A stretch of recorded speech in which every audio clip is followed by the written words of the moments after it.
Tonight, in the plan for tougher regulations in landslide zones, two Colorado Springs City Councilmen say a building moratorium is now off the table. However, they are working to restrict building on or around landslides.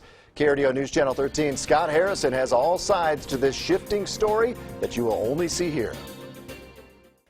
Springs City Councilmen Don Knight and Tom Strand have a big job, and they're giving themselves just a month to do it.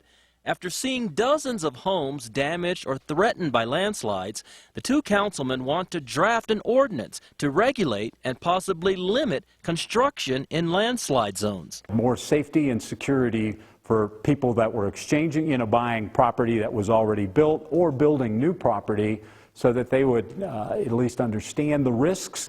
The councilmen want better communication between builders and the city when it comes to honoring concerns outlined by the State Geological Survey.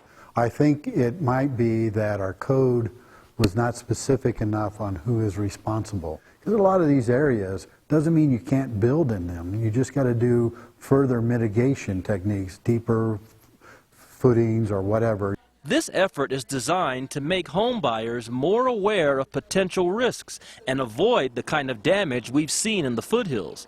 The local Housing and Building Association says it prefers an ordinance to a moratorium and will cooperate to help find the best solution. However, when we last spoke with the association about the possibility of a moratorium on building in landslide zones, members said they would be watching that situation closely, and that likely will be the case if any ordinance is passed that might restrict building in those areas.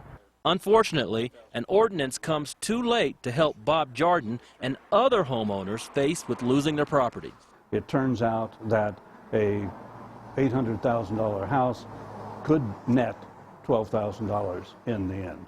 He'd like to see an ordinance that's tougher than the one councilmen are considering. You can pass all the laws you want, but if they're not enforced, then it really doesn't do anything. The councilmen hope to have an ordinance drafted by the end of June. In Colorado Springs, Scott Harrison, KRDO News Channel 13.